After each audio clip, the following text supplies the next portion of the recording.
Hello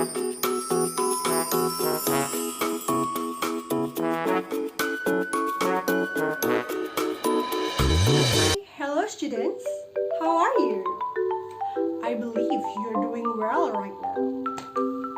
Oke, sesuai judul yang ada di thumbnail, di video ini kita akan membahas tentang analytical exposition text. Nah, siapa yang sudah tahu tentang analytical exposition text?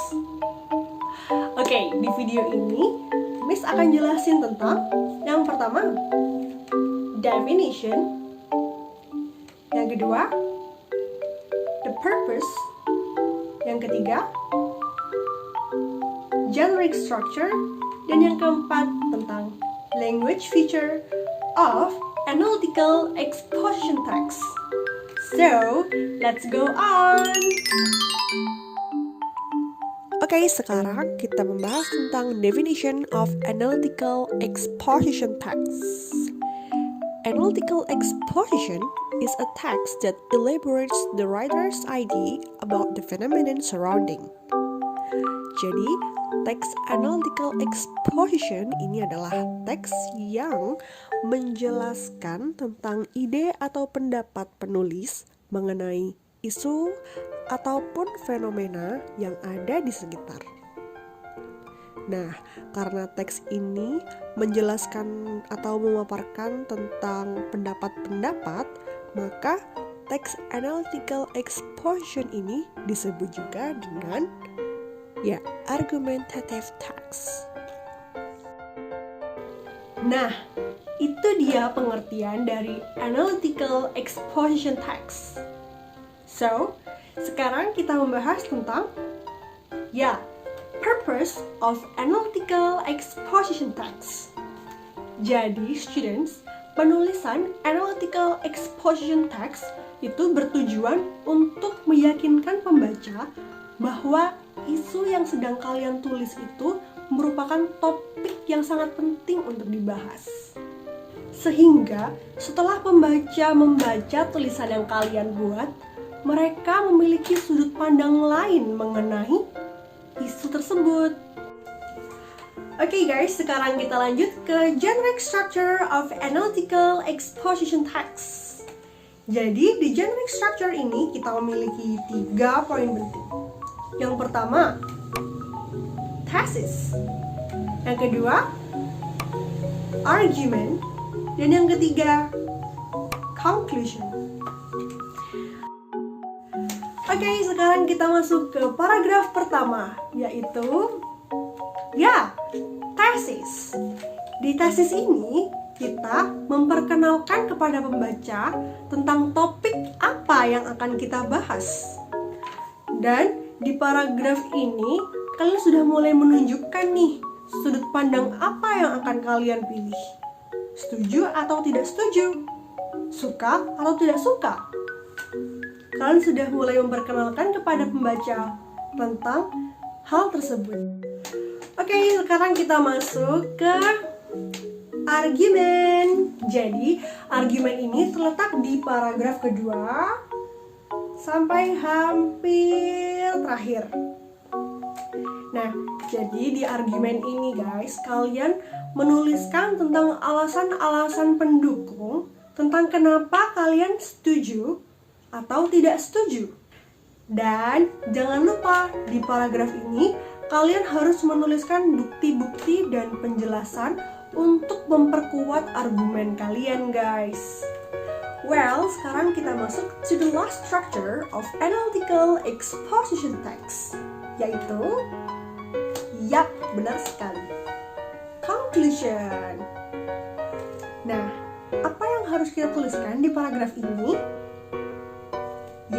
Di sini kita harus menuliskan kembali sudut pandang kita atau keberpihakan kita sebagai penulis terhadap isu yang kita angkat, agar tesis yang kita tulis tadi lebih kuat lagi. Nah, kita bisa mengawali paragraf ini dengan frase 1. From the facts above, my conclusion is 2. Therefore, I can conclude that 3. ketiga, I personally believe that. Finally, kita masuk ke penjelasan terakhir dalam analytical exposition text, yaitu tentang language feature. Oke, unsur bahasa atau language feature dalam analytical exposition text yaitu yang pertama, exposition text selalu menggunakan simple present tense. Kenapa, Miss? Ya, karena hasil pemikiran penulis yang tertuang dalam teks merupakan hasil pemikiran saat ini. Pasti kalian sudah tahu kan rumusnya simple present tense? Ya, subject plus verb 1 atau subject plus modal plus verb 1. Oke, kita lanjut ke unsur bahasa yang kedua, yaitu menggunakan causal conjunction. Causal conjunction adalah kata hubung yang tujuannya untuk menjelaskan sebab terjadinya sesuatu. Contohnya, in case, because, although, dan lain sebagainya. Next, language feature yang ketiga yaitu menggunakan internal conjunction atau kata penghubung dua argumen. Contoh nih, further, first atau firstly, second atau secondly, meanwhile, dan lain sebagainya. Next, yang terakhir, yang keempat, yaitu menggunakan evaluative word atau kata yang memberi penekanan pada suatu isu. Contohnya, important, crucial, threatened.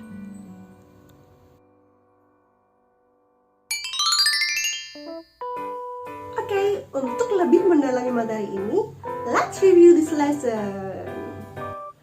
Oke, students, di sini Miss punya teks dengan judul The Importance of Breakfast. Nah, isu yang terdapat di dalam teks ini yaitu berupa breakfast atau sarapan.